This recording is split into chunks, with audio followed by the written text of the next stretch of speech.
Hello, hello mga kamamshi. Good morning. Good morning pa kasi ngayon ay 10 a.m. ng umaga. Papunta po kami ng city.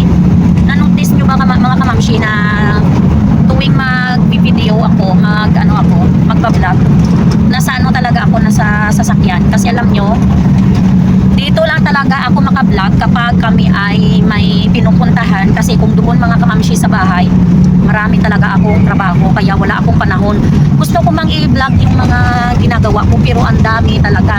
Nagre-reply ng mga messages, nagre-reply ng mga comments. Hindi naman tayo sikat, nag-ano ako mga kamamshi kasi nagla-live selling, nag-online selling.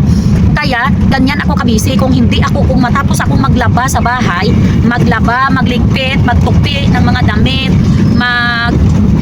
nagano pa ako mga kamamshi na nanahi kasi marunong ako magtahi. Meron nagpapatahi sa akin ng mga pillowcase, ayun, nagtatahi ako. Tapos yung mga palda ng mga sa paaralan ng mga bata, ayun, nagtatahi din ako mga kamamshi. Kaya ganyan po ako kabisi kung magluluto or mabuti na nga marami akong katuwang sa sa bahay. Kung wala at saka ako nang mag-isa, hindi ko talaga kaya. Marami talaga akong trabaho. Ayun, pagtapos kong mag live selling o di kaya yung post ng aking mga binibenta mga kamamshi, ay ako naman nagpa-packing. O ako taga-packing, ako taga-live, ako lahat, ako magawa sa bahay, o magwalis, lahat, magliligpit, o lahat yon. Wala talaga ako. Wala talagang kawala sa akin. Kaya para sa akin mga kamamshi, time is gold.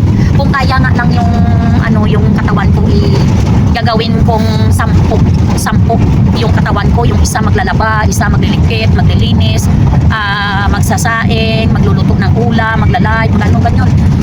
Kung pwede lang. So hindi, isa lang talaga. Kaya ganyan mga kamamshi. Kasi naano ko naman na baka kayo na ay parati na lang yung video ko, andito ako sa sasakyan. Ayan ngayon mga kamamshi, yung kasama namin, yung bunso, umihiga yan kasi nahihilo yan tuwing kami, may pupuntahan kami at sasakay sa ng sasakyan. Ayan yung driver natin. Yung driver natin, pero kung minsan ako din yung mga kamamshi na nagda-drive kasi tinuruan niya ako. Ayun, pag uwi mamaya, tayo naman magda-drive basta dito, kaya ko yan i-drive. Ayun.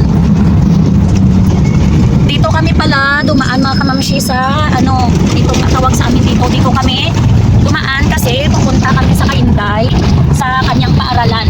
Ganito na mga kamamshi, bahay natin yung ayan, rough road ng daan. Kaya pa na yung ganda.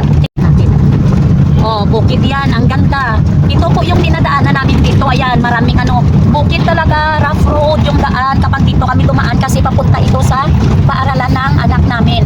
Dito sila nag-aaral. Tapos alam nyo ba mga kamamshi, kung makikita nyo lang yung paaralan ng anak ko sa kolehiyo, sasabihin yung parang hindi naman yan paaralan. Parang naman yan, parang jungle naman yan. Yan yung paaralan dito mga kamamshi sa amin sa kolehiyo mga kamamshi. Ayun. Parang jungle talaga, maraming puno, malalaking puno, mayroong sapa. Ayan, yan talaga kasi wala namang located na area dito na malapat na lalagyan ng kolehiyo mga kamamshi. Tapos yan lang kasi yung afford namin dito na paaralan kasi public yan, university. Ayun, makakatipid tayo dito, makakatipid kami kung dito mag-aaral yung anak namin. Thankful lang po kami sa anak namin kasi nung kumuha siya ng entrance exam dito, nakapasa yun, kaya ganun. Kasi kung hindi siya nakapasa sa sa public school, magpa-private talaga. Kung magpa-private naman, ay naku, rough road talaga. Kung magpa-private naman mga kamamshi, mahal naman. Bawat exam, bawat ng mga bata, malaki yung yung babayaran. Mabuti lang kung meron lang tayong sufficient kita araw-araw. Kahit sabihin natin hindi natin kaya, pero wala tayong magagawa. Kapag ganon, gawan talaga ng paraan para makatapos yung mga anak na nagpupursige mag-aral. Papatapusin natin yan.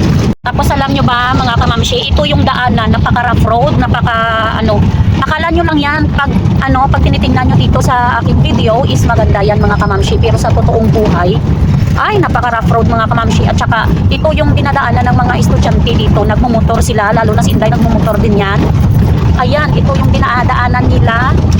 Every week sila umuwi mga kamamshi. Saturday sila umuwi. Ayan, ito yung dinadaanan nila parati dito. Ayan, maraming kakahuyan, maraming ganito. Ayun mga kamamshi, mag-iba tayo ng ng topic. O di ba ngayon, napakasama na ng panahon. Ngayon pa, di ba, na gumikira doon sa Iran. Sumasali na lahat ng ng country. O sumasali na sa gera. Yung supply naman natin ng gasolina, kumukuha tayo, di ba, sa Middle East. Sila yung sumusupply ng talagang gasolina natin. Ito ganito, sabi ng ng presidente natin. Ito na mga kamamshi yung dinadaanan namin parati. Itong suba na maliit. Wala na siyang kasi ang init ngayon dito. Ayan, wala na siyang tubig mga kamamshi. Ayun. Yan po yung dinadaanan natin parati dito. Ayan mga kamamshi, yung sinabi ng natin na magtitipid tayo sa gasolina. Paano pa ganito sa amin? Ganyan, meron kang anak na nag-aaral. Tapos tuloy yung pag-aaral nila. Tapos wala tayong choice dahil pag may importanteng sila sa paaralan, ay nako. Pag ganitong may mga importanteng pupuntahan pupuntahan tayo, lalo na sa mga anak natin na nag-aaral tulad namin na mayroong kolehiyo dapat namin puntahan, ay dahil meron silang mga gagastusin or dapat puntahan namin. Ayun, hindi talaga tayo ng gasolina. Na ba naman ito mga kamamshi na yun yung panahon natin. Napakasama na talaga. Yung parati na lang na nanonood kami sa balita. Parati talaga kami nanonood sa balita kung na yung nangyayari sa sa ibang lugar o di kaya yung mangyayari dito sa atin sa Pilipinas, kung naman yung mga plano or naman yung mga yung mga tawag nito nangyayari doon sa ibang lugar na lumalala ba or ayun mga kamamshi. Halos araw-araw kaming nanonood ng mga balita kung na yung update doon sa ibang lugar. Paano na lang tayo dito, lalo na dito sa amin, mahirap na nga buhay namin dito sa sa probinsya. Hindi magkakaganyan pa. Kami naman mga kamamshi, sanay naman kami kasi sa sa hirap ng buhay kasi dyan kami nanggaling sa mahirap na buhay, kaya hindi naman kami apektado kung talagang lalakarin lang yung mga malalayong lugar. Nilalakad namin kasi noon nag-aaral nga kami, nilalakad namin malayo na malayo yung paaralan namin sa sa talagang bahay namin.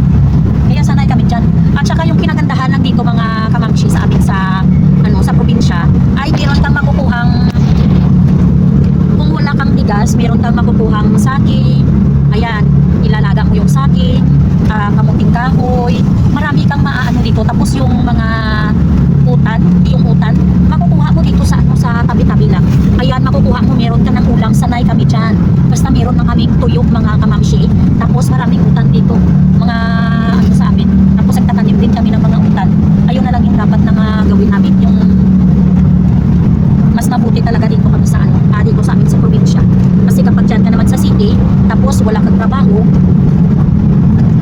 anong ibibili mo? Yung mga dyan sa sa city, talagang bawat galaw bibili, bawat bili, ayun ganun. Tapos napakamahal naman ang bilihin. Ayun yung gasolina mga kamamshi, dito sa amin talagang gasolina napakamahal. Yung gasolina namin dito sa mga kamamshi, yung 1 liter na gasolina 70 na dito sa amin, 79. Aabot daw to ng 100 dito. Ayun pambili pa namin ng bigas yan at saka ulam.